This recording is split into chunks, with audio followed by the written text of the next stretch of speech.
안녕하세요. 반갑습니다. 오늘의 말씀은 이사야 43장 25절 말씀 되겠습니다. 나 곧 나는 나를 위하여 내 허물을 도말하는 자니 내 죄를 기억지 아니하리라. 아멘. 오늘 은혜를 체험하실 제목은 예수 그리스도 안에 있는 하나님의 용서는 영원하다입니다. 구원의 과정에 있어서 죄사합 곧 하나님의 용서하심에 대해서는 개인에 따라 형형색색일 것입니다. 그러므로 우리가 진리의 복음을 듣고 하나님의 자녀의 자격지심으로 의에 대한 확신을 가진 사람은 죄와 상관없이 그리스도를 통해 하나님께 담대히 나아갈 것입니다. 그러나 들은 말씀이 허술한 사람은 죄 사함을 받았는지 안 받았는지 항상 오락가락 할 것입니다. 이 일은 비방만 할 수 없는 현실적인 이야기입니다. 듣는 말씀에 의해 죄 사함의 확신이 확실하기 때문입니다. 하나님은 우리의 죄를 자신의 이름을 위해 용서하십니다. 우리의 죄와 그 죄의 얼과 오염된 척도에 상관없습니다. 우리의 기분과 감정에도 아랑곳하지 않습니다.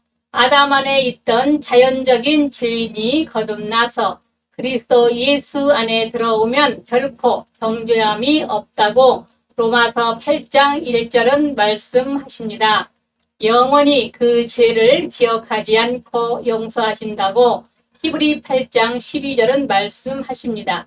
그러나 성령이 강하게 붙들어 주시면 이에 대한 확신이 들지만 생활 속에서 다시 생각이 오염이 되고 나면 또 흔들리게 됩니다. 그래서 옷을 세탁하듯이 반복적인 자백이 필요한 것입니다. 그러나 이 일로 인해 영원한 용서가 취소되는 것은 아닙니다.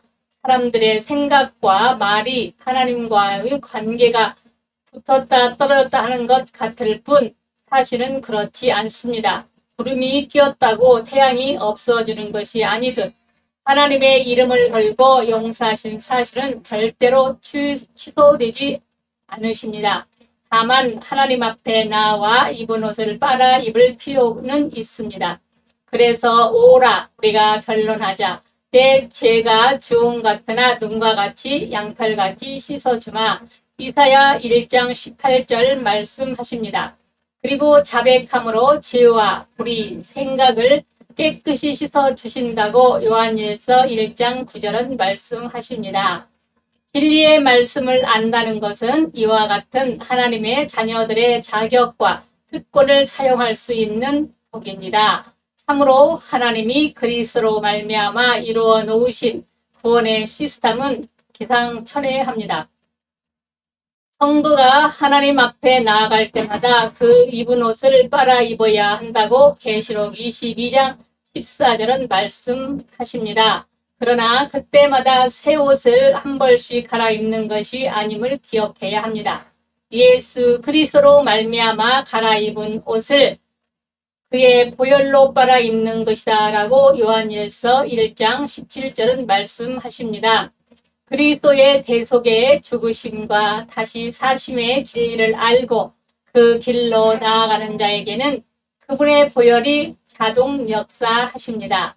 그리고 사람들이 많이 당황하는 부분이 있는데 하나님과 교제적인 문제에 있어서 하나님이 우리를 못 믿으심으로 시간이나 물질을 맡기지 못하시는 경우가 있습니다.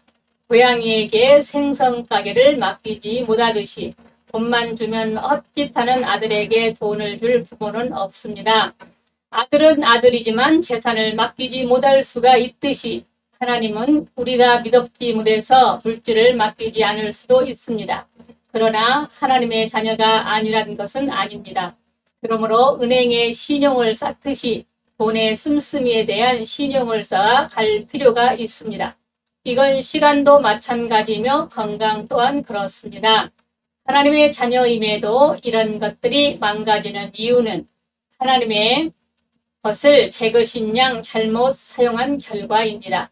만약 물질에 대한 복을 받고 싶은 분이 있으시면 자신의 소비 성향을 먼저 체크해 보셔야 합니다.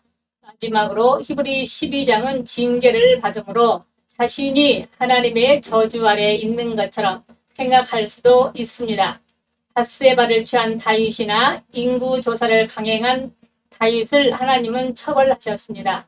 그러나 그 일로 다윗이 하나님으로부터 버림받은 것은 아닙니다. 오히려 하나님께 더 가까이 가게 되었습니다. 정리하면 예수 그리스도 안에 있는 하나님의 용서는 영원합니다. 그분이 자신의 이름을 걸고 맹세하고 이루신 일입니다. 그러므로 날마다 오염된 우리의 생각과 마음을 자백하고 그 옷을 빨아 입어야 합니다. 이미 하나님은 이런 영적인 장치를 성경 속에 미리 마련해 두셨습니다. 그러므로 언제나 말씀을 사모하시고 들음으로 자유롭게 사용하시길 바랍니다. 그리고 신용을 잃은 사람에게는 물질이나 시간이나 건강이 제한되기도 합니다. 그러므로 깊이 생각하시고 이에 대한 신용을 회복해야 합니다. 또 자신의 잘못에 대해서는 깨끗하게 처리를 당하고 자비로우신 하나님 품에 더욱 깊이 안기는 친권적인 믿음이 필요합니다. 날마다 말씀 안에 자유하시기를 기도합니다. 감사합니다. 주님의 이름으로 사랑하고 축복합니다. 아멘.